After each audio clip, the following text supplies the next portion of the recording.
Assalamualaikum warahmatullahi wabarakatuh. Perkenalkan, nama saya Sukron Makmun. Di sini saya dari kelompok 5 akan menjelaskan tentang analisis hukum analisa rekayasa dalam suplai atau ihtikar. Yang pertama, di sini substansi dan ketentuan ihtikar. Pengertian ihtikar menimbun dalam bahasa Arab adalah ihtikar yang bermakna al-habsu atau menahan dan al-jam'u mengumpulkan. Fikih Islam memaknai ihtikar dengan membeli barang pada saat lapang lalu menimbunnya supaya barang tersebut langka di pasaran dan harganya menjadi naik. Menurut ulama Syafi'i, ihtikar adalah menjual bahan makanan ketika harga naik dan menahannya atau menyimpannya agar bertambah tinggi harga jual nantinya. Dasar hukum ihtikar. Yang pertama, syarat-syarat dikatakan ihtikar. Barang-barang yang disimpan atau ditimbun itu adalah hasil dari pembelian. Jika seorang menawarkan barang dan penjualnya dengan harga yang relatif murah atau normal, atau membeli sesuatu tak kala harganya melonjak mahal, lalu si pembeli tadi menyimpannya, maka orang tersebut tidak dikategorikan sebagai penimbun atau muktakhir. Hal ini berdasarkan hadis Nabi SAW dari Umar bin Khattab berkata, Rasulullah bersabda, orang-orang menawarkan barang dan menjualnya dengan harga murah diberi rezeki, sedangkan penimbun diberi laknat. Yang kedua, barang-barang yang dibeli adalah barang komoditi bahan makanan pokok, sebab itu adalah kebutuhan manusia secara umum. Yang ketiga, adanya kesulitan bagi manusia untuk membeli dan mendapatkannya dengan dua jalan.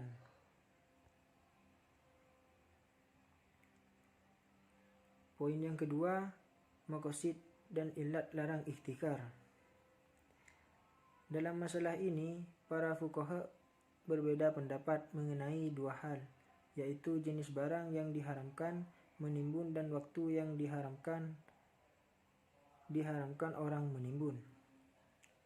Para ulama berbeda pendapat mengenai objek yang ditimbun, yaitu yang pertama, kelompok yang pertama mendefinisikan ihtikar sebagai penimbun yang hanya terbatas pada bahan makanan pokok atau primer saja. Yang kedua, kelompok yang mendefinisikan ihtikar yaitu menimbun segala barang-barang keperluan manusia, baik primer maupun sekunder. Sedangkan kelompok ulama yang mendefinisikan ihtikar secara luas dan umum diantaranya adalah Imam Abu Yusuf atau ahli fikih mazhab Hanafi. Mazhab Maliki berpendapat bahwa larangan ihtikar tidak hanya terbatas pada makanan, pakaian, dan hewan, tetapi meliputi seluruh pokok yang dibutuhkan oleh masyarakat. Menurutnya, yang menjadi ilat atau motivasi hukum dalam larangan melakukan ihtikar tersebut adalah kemudaratan yang menimpa orang banyak. Oleh karena itu, kemudaratan yang menimpa orang banyak tidak hanya terbatas pada makanan, pakaian, dan hewan, tetapi mencakup seluruh produk yang dibutuhkan orang banyak. Selanjutnya, waktu yang diharamkan untuk menimbun. Hadis Nabi Muhammad SAW, barang siapa menimbun barang pangan selama 40 hari, maka sungguh ia telah terlepas dari Allah dan Allah lepas darinya.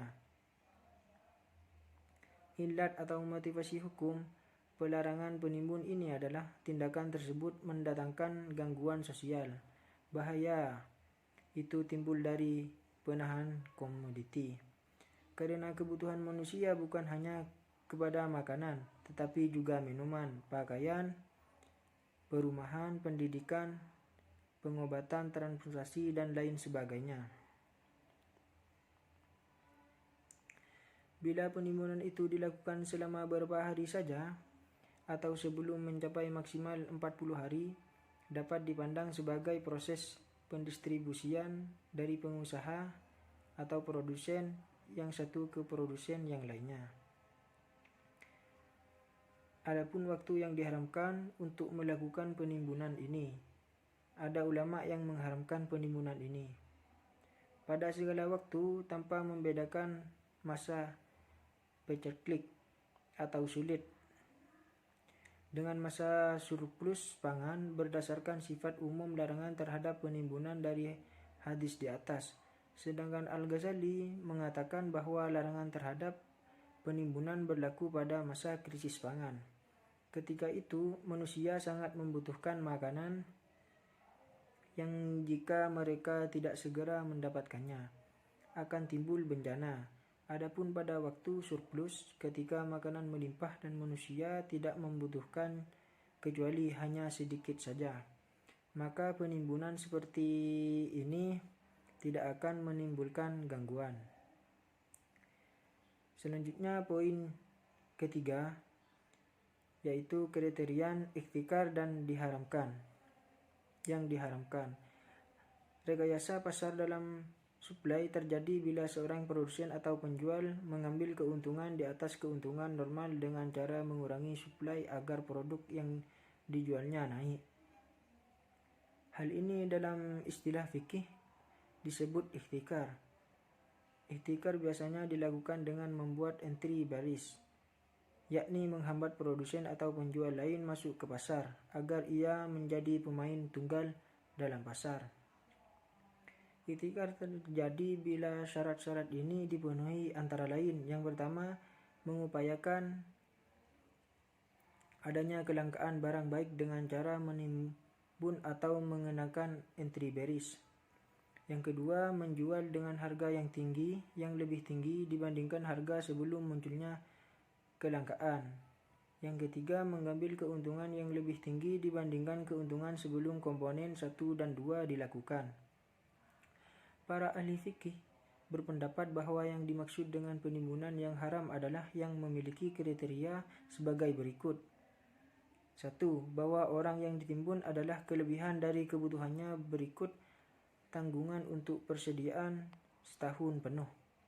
Karena seorang boleh menimbun untuk persediaan nafkah dirinya dan keluarganya dalam tanggang waktu kurang dari 1 tahun. 2. Bahwa orang tersebut menunggu saat-saat mencakupnya harga barang agar dapat menjualnya dengan harga yang lebih tinggi karena orang sangat membutuhkan barang tersebut kepadanya. Yang ketiga, penimbunan dilakukan pada saat di mana manusia sangat membutuhkan barang yang ditimbun, seperti makanan, pakaian, dan lain-lain. Jika barang-barang yang ada di tangan para pedagang tidak dibutuhkan manusia, maka hal itu tidak dianggap sebagai penimbunan, karena tidak mengakibatkan kesulitan pada manusia. Menurut pendapat Yusuf Al-Qaradawi bahwa penimbunan bahan pokok diharamkan jika memiliki kriteria sebagai berikut. Yang pertama, dilakukan sesuatu tempat yang penduduknya akan penderita sebab adanya penimbunan tersebut. Yang kedua, penimbunan dilakukan untuk menaikkan harga sehingga orang merasa susah dan supaya ia dapat keuntungan yang berlipat ganda. Poin selanjutnya, poin D. Poin keempat, penjelasan ikhtikar dalam fatwa-fatwa DSN. Salah satu yang menjadi pedoman pelangan ikhtikar adalah fatwa DSN No 80 atau DSN MUI atau 111/2011 tentang penerapan prinsip syariah dalam mekanisme perdagangan efek bersifat ekuitas dari pasar reguler bursa efek. Dalam fatwa ini dijelaskan beberapa praktik terlarang. Di antaranya adalah ikhtikar sebagai dijelaskan dalam fatwa. Pelaksanaan perdagangan efek harus dilakukan menurut prinsip kehati-hatian serta tidak diperbolehkan melakukan spekulasi, manipulasi, dan tindakan lain yang di dalam mengandung unsur darar, gharar, riba, maisir, riswah, maksiat, dan kezaliman, taghrir, gharsi, tarjus. Lebih lanjut, dalam fatwa tersebut dijelaskan ihtikar sebagai salah satu pabrik terlarang, sebagaimana dijelaskan dalam fatwa DSN nomor 40 DSN MUI X/2003 tentang pedoman umum penerapan prinsip syariah dibanding pasar modal, sebagai dijelaskan dalam fatwa. Tindakan yang mengandung unsur darar, riba, ihtikar atau penimbunan, yaitu melakukan pembelian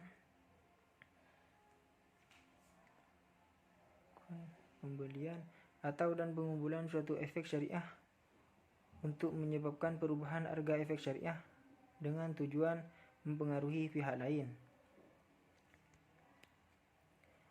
Poin selanjutnya, monopoli dalam perspektif ekonomi dan keuangan. Monopoli dari bahasa Yunani monos yang berarti satu dan polein yang berarti menjual. Dalam perspektif ekonomi konvensional adalah suatu keadaan di mana di pasar hanya ada seorang penjual suatu barang sehingga tidak ada pihak lain yang menyainginya. Ketentuan di atas termasuk ketentuan monopoli murni atau pure monopoly.